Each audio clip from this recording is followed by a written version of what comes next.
Não sei se você já fez esse tipo de coisa, ou você já ouviu falar, mas quando a gente engrossa, né, porque o amido de milho, ele espessa as massas, assim como a fécula de batata. Então, eles têm essa capacidade espessante, aglutinante, né, de unir os ingredientes, de deixar a massa mais elástica, mais flexível.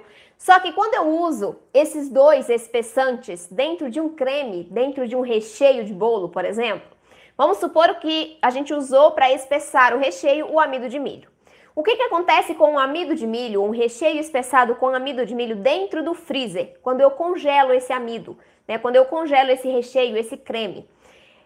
As moléculas de amido, elas vão se soltarem. As ligações que uniram as moléculas de amido enquanto o creme estava no fogo, elas vão se romper. Quando eu tenho o rompimento dessa ligação, eu tenho a liberação de água, tá? Então, toda aquela água que foi absorvida pelo grânulo de amido ali enquanto você cozinhava aquele creme, né, que a molécula absorve a água e aí fica bem cheia, né?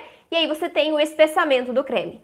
A partir do momento que você congela esse creme, que foi espessado com amido de milho, eu tenho o rompimento dessas ligações. E aí eu tenho a liberação da água que foi absorvida durante o cozimento do creme.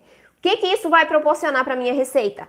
Eu vou ter um creme que não é cremoso, ele vai ficar despedaçando, tá? Ele não volta ali a textura cremosa e ele libera água. Então eu tenho maior proliferação de bactérias, por exemplo, né? Eu tenho ali uma validade menor no produto, porque eu tenho liberação de água, eu perco a cremosidade.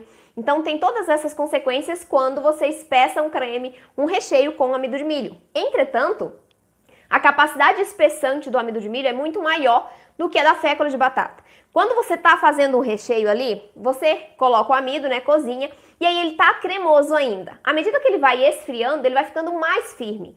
Então, o creme que foi espessado com amido de milho vai ficando mais rígido conforme vai esfriando. Já o creme espessado com fécula de batata, não. O creme, conforme ele tá na panela quente, ele vai, claro que ele modifica um pouquinho a textura, mas ele também vai continuar ali com aquela consistência, tá? Ele não fica mais rígido, mais firme, como o amido de milho. O amido de milho dá mais estrutura para os cremes. A fécula de batata não.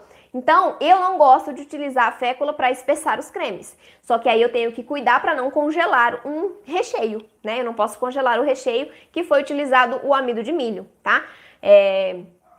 Então, é só para você perceber essa diferença quando você está utilizando esses dois ingredientes, que também podem ser espessantes de cremes e recheios, para fazer um recheio e congelar, tá? É só você prestar atenção nisso para você não congelar um recheio que foi espessado com amido de milho.